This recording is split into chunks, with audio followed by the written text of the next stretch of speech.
जय माता रानी। दोस्तों, नवरात्रि व्रत में भूल कर भी ना रखें। ऐसे 5 औरतों व्रत रूठ जाएंगी माता, आपके घर में छा जाएगी, कंगाली हाथों से फिसलता जाएगा धन। इसलिए इस वीडियो को अंत तक देखें और यह सारी जानकारियां आप लोग अवश्य ले लें। तो प्रिय भक्तों, नवरात्रि हिंदू धर्म का एक महत्वपूर्ण और पवित्र त्योहार है। शारदीय नवरात्रि व्रत में खाने पीने और व्रत रखने की विशेष महत्व है। इन 9 दिनों में माता दुर्गा के 9 रूपों शैलपुत्री, ब्रह्मचारिणी, चंद्रघंटा, कुष्मांडा, स्कंद माता, कात्यायनी, कालरात्रि, महागौरी और सिद्धिदात्री की पूजा की जाती है। ऐसा माना जाता है कि इन 9 दिनों में मां दुर्गा की सारी शक्तियां जागृत हो जाती हैं और सही तरीके से पूजा करने पर भक्तों की सारी इच्छाएं पूरी होती हैं। परंतु यह भी एक मान्यता है कि कुछ महिलाएं ऐसी होती हैं जिन्हें नवरात्रि का व्रत नहीं रखना चाहिए। ये नहीं करने से माता रानी प्रसन्न नहीं होती और इसके कारण घर में दरिद्रता और दुर्भाग्य का आगमन हो सकता है, जिससे पूरे परिवार पर इसका नकारात्मक प्रभाव पड़ता है। ऐसी स्थिति में यदि इन महिलाओं ने गलती से भी व्रत रखा है तो उनका व्रत खंडित हो जाता है और उन्हें घोर पाप का सामना करना पड़ता है। इस वर्ष 2024 में शारदीय नवरात्रि पूरे 9 दिनों तक चलेगी, ना एक दिन कम ना एक दिन ज्यादा। यह नवरात्रि 3 अक्टूबर गुरुवार से शुरू होगी और 12 अक्टूबर शनिवार को समाप्त होगी। नवरात्रि के दौरान माता शेरावाली की विशेष कृपा प्राप्त करने के लिए कलश स्थापना का शुभ मुहूर्त 2 अक्टूबर की रात 10 बजे से 3 अक्टूबर की दोपहर 2 बजे तक रहेगा। इस समय को अभिजीत मुहूर्त कहा जाता है और इसे अत्यंत शुभ और मंगलकारी माना जाता है। जो भी भक्त इस मुहूर्त में कलश स्थापना और पूजा करता है उसे देवी देवताओं की विशेष कृपा प्राप्त होती है और यह पूजा कई गुना फलदायक मानी जाती है। इस बार की नवरात्रि को बहुत ही शुभ और मंगलकारी माना जा रहा है। यह पर्व घर में सुख, समृद्धि, धन धान्य और शांति लाने वाला है, साथ ही घर से गरीबी और दरिद्रता का नाश करने वाला है। ऐसा माना जाता है कि इस समय माता रानी का आशीर्वाद विशेष रूप से प्राप्त होता है और उनका आगमन घर में होता है। अब बात करें उन विशेष महिलाओं की जिनके लिए नवरात्रि का व्रत वर्जित माना गया है। मान्यताओं के अनुसार कुछ महिलाएं ऐसी होती हैं जिन्हें नवरात्रि का व्रत करने से बचना चाहिए। यह न केवल उनके लिए बल्कि उनके परिवार के लिए भी अनिष्टकारी हो सकता है। जय माता रानी। भक्तों, नवरात्रि का व्रत एक बहुत ही पवित्र और शुभ अवसर होता है, परंतु यह भी आवश्यक है कि इसे सच्चे मन और श्रद्धा के साथ किया जाए। अगर आप किसी भी व्रत को केवल दिखावे के तौर पर करते हैं तो यह घोर पाप माना जाता है। शास्त्रों के अनुसार ऐसा करने से आप देवी देवताओं का मजाक उड़ाते हैं और पाप के भागीदार बनते हैं। मां दुर्गा कभी ऐसे लोगों से प्रसन्न नहीं होती बल्कि उन्हें बर्बाद कर देती हैं। देवी तभी प्रसन्न होती हैं जब आप सच्चे दिल से उनकी पूजा और शास्त्रों का पालन करते हैं। भक्तों, अब हम बात करते हैं उन दिनों की जब महिलाओं या पुरुषों को नवरात्रि का व्रत नहीं रखना चाहिए। नंबर 2, तलाकशुदा महिलाएं या पुरुष। शास्त्रों के अनुसार तलाकशुदा महिलाओं या पुरुषों को नवरात्रि का व्रत नहीं करना चाहिए। अगर पति पत्नी के बीच अनबन हो गई हो तो यह व्रत रखना उचित नहीं होता, क्योंकि माता रानी टूटे हुए रिश्तों को स्वीकार नहीं करती।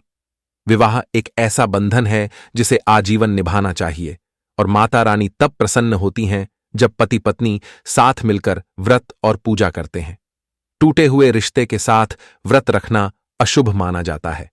माता रानी तब अधिक प्रसन्न होती हैं जब पति पत्नी साथ मिलकर श्रद्धा से पूजा करें। नंबर 3, चरित्रहीन महिलाएं और पुरुष। चरित्रहीन व्यक्तियों को नवरात्रि का व्रत नहीं करना चाहिए। यह बात न केवल चरित्रहीन महिलाओं पर लागू होती है बल्कि उन पुरुषों पर भी लागू होती है जो जगह जगह मोह माया में फंसे रहते हैं। जब व्यक्ति का आचरण और पवित्रता समाप्त हो जाती है तब वह पापी कहलाता है।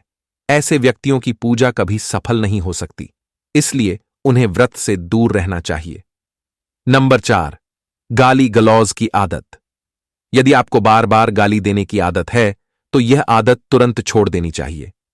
अगर आप चाहते हैं कि माता रानी प्रसन्न हो तो आपको घर में शांति बनाए रखनी होगी। जिस घर में लड़ाई झगड़ा होता है वहां देवी का वास नहीं होता। पूजा पाठ के दौरान हमेशा मधुर वाणी बोलें और कड़वी बातों से बचें, क्योंकि इससे माता सरस्वती का अपमान होता है और आप पाप के भागीदार बन जाते हैं। नंबर 5, गंभीर बीमारियों से ग्रस्त व्यक्ति। अगर आपको कोई गंभीर बीमारी है, जैसे शुगर, दिल की बीमारी, हार्ट अटैक, बीपी की समस्या या किसी प्रकार की शारीरिक कमजोरी है, तो आपको नवरात्रि का व्रत नहीं रखना चाहिए। शारीरिक रूप से अस्वस्थ व्यक्ति के लिए उपवास कठिनाई उत्पन्न कर सकता है। ऐसे में व्रत रखना आपके स्वास्थ्य के लिए हानिकारक हो सकता है और इसके परिणाम गंभीर हो सकते हैं। इसलिए सावधानी बरतें और स्वास्थ्य संबंधी समस्याओं के चलते व्रत से परहेज करें। भक्तों, नवरात्रि का व्रत तभी सफल होता है जब इसे सच्चे मन और शुद्ध भावनाओं के साथ किया जाए। माता रानी तभी प्रसन्न होती हैं जब आप श्रद्धा, भक्ति और संयम के साथ उनकी पूजा करते हैं। व्रत का उद्देश्य केवल उपवास नहीं है, बल्कि अपने आचरण और विचारों को शुद्ध करना भी है। जय माता रानी। भक्तों, नवरात्रि का समय बहुत ही पवित्र होता है और इस दौरान माता दुर्गा की पूजा और व्रत करने से बहुत लाभ मिलता है।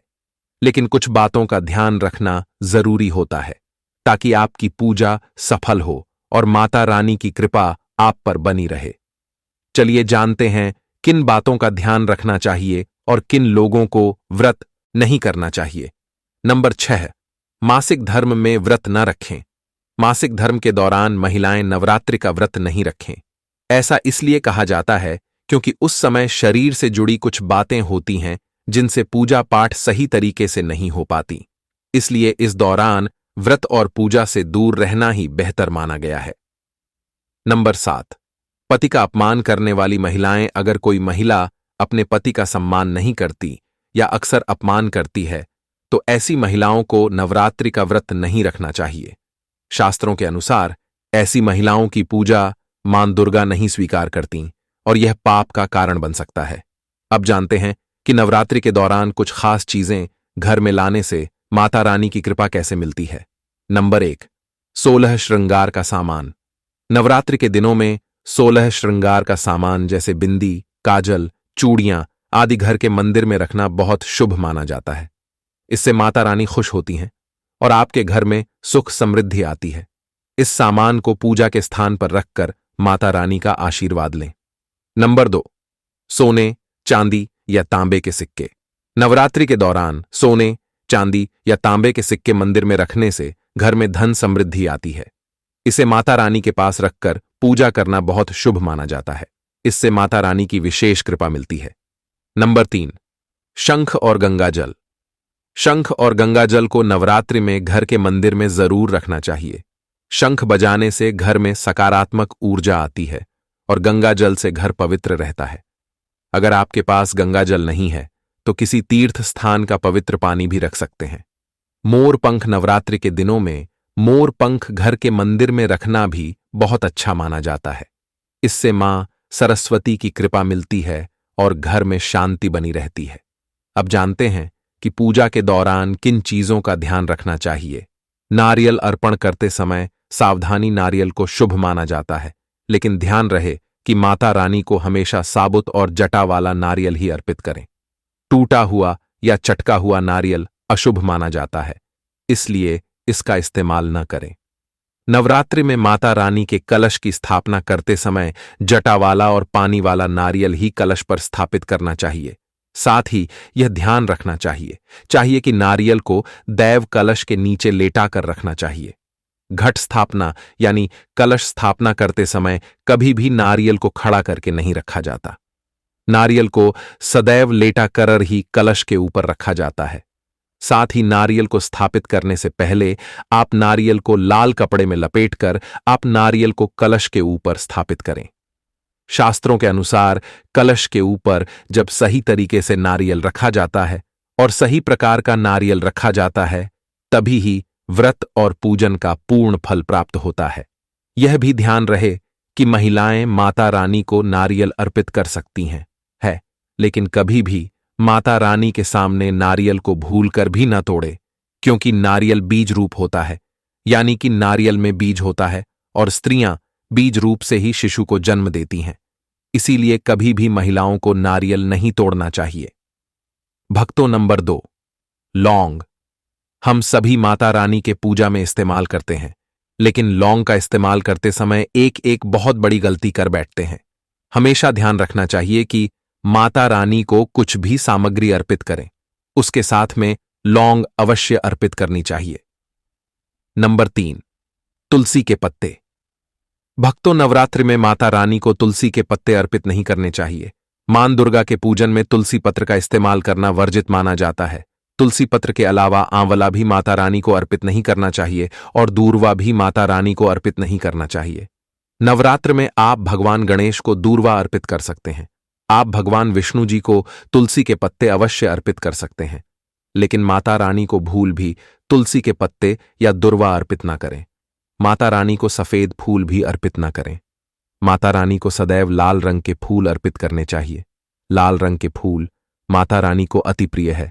भक्तों, खासकर माता रानी को गुलाब और कमल के फूल अति प्रिय हैं। मित्रों, इन गलतियों से होती है घर में धन की कमी। अगर आप उन लोगों में से हैं जो जिंदगी में पैसे कमाने के लिए बहुत ज्यादा मेहनत करते हैं, हालांकि इस सब के बावजूद भी आपको जीवन में तरक्की नहीं मिल पा रही है, तो वास्तु की कुछ गलतियां इसका कारण हो सकती हैं। तो चलिए हम आपको कुछ गलतियों के बारे में बताते हैं। वास्तुशास्त्र के अनुसार घर के वास्तु में जरा सी भी कमी रह जाए तो यह सभी सदस्यों के जीवन पर गहरा प्रभाव डालता है।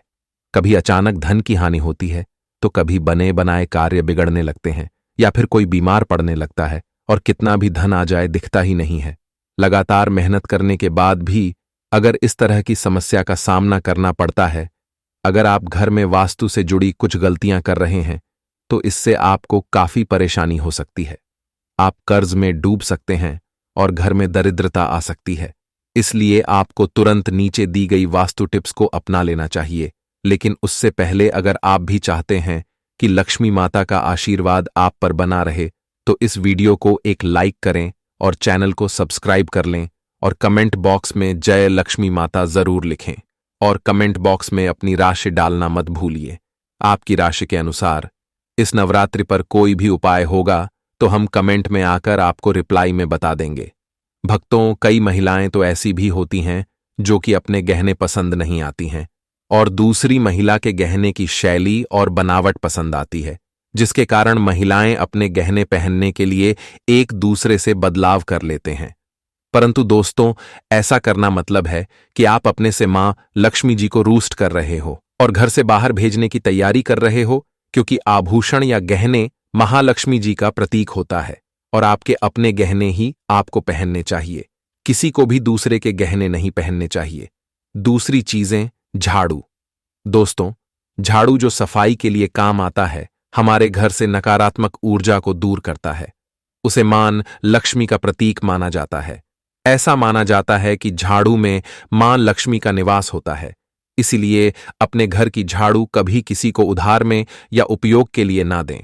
अगर झाड़ू खराब हुई है तो उसे किसी प्रवाह जल में बहा दें, लेकिन उसे किसी को उधार में ना दें या कचरे में ना फेंकें, क्योंकि अगर आपके घर की झाड़ू कोई दूसरा उपयोग करता है तो इसका असर आपके घर की सुख शांति पर पड़ता है। इसके साथ यह भी बात ध्यान में रखें कि दूसरों के घर की झाड़ू का अपने घर में कभी प्रयोग ना करें, क्योंकि ऐसा करने से उनके घर की नकारात्मक ऊर्जा आपके घर में आ सकती है। आपको हमेशा झाड़ू को छिपाकर रखना चाहिए। इसे ऐसी जगह रखें जिससे बाहर से ने वाले व्यक्ति की नजर इस पर ना पड़े। यदि आप झाड़ू को खुली जगह पर रखते हैं तो घर में वास्तु दोष लग सकता है। इसके साथ ही आपको टूटी हुई झाड़ू को भी घर से तुरंत बाहर निकाल देना चाहिए। लेकिन आपको इस बात का ध्यान भी रखना चाहिए कि कभी भी झाड़ू को बिस्तर के नीचे नहीं रखना चाहिए और इसे किचन में भी नहीं रखना चाहिए। इससे आपके परिवार के लोगों के बीच लड़ाई झगड़े बढ़ सकते हैं। आपको इस बात का ध्यान रखना चाहिए कि झाड़ू पर कभी पैर नहीं लगाने चाहिए। यदि आप झाड़ू को पैर लगाते हैं तो यह माता लक्ष्मी का अपमान करने के समान होता है। झाड़ू को पैर लगाने से घर में वास्तु दोष हो सकता है और आपको आर्थिक हानि भी हो सकती है। अगर आप घर में झाड़ू रखती हैं तो इसे रखने के सही वास्तु नियमों के बारे में जरूर जान लेना चाहिए, जिससे आपकी आर्थिक स्थिति अच्छी बनी रहे और घर में खुशहाली आए। कभी भी आपको घर के किसी भी व्यक्ति के घर से बाहर निकलते ही आपको झाड़ू का इस्तेमाल नहीं करना चाहिए। इससे बाहर जाने वाले व्यक्ति को अपने कार्यों में सफलता नहीं मिलती है। दोस्तों, यही नहीं, यदि आपके घर में नई बहू का आगमन हो या बेटियां घर से ससुराल जा रही हों, तब भी आपकी तुरंत झाड़ू नहीं लगानी चाहिए। मान्यता है कि ऐसा करने से आपके घर की लक्ष्मी रूठ सकती है और आपको धन हानि हो सकती है। तीसरी चीज, सूरज डूबने के पश्चात दूध, दही, चावल, नारियल, आटा ऐसी सफेद चीजों का दान करना या दूसरों को उधार में देना अशुभ माना जाता है। ऐसा माना जाता है कि सफेद चीजों से बुरी नजर जल्दी लग जाती है। इसीलिए सूरज अस्त होने के पश्चात अपने घर की वस्तुएं दूसरों को नहीं देनी चाहिए।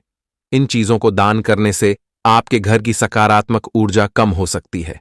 अगर आप किसी को देना ही चाहते हैं तो उन्हें बाजार से खरीद कर दे सकते हैं, परंतु अपने रसोई घर से उठाकर भूल से भी दूसरों को ना दें।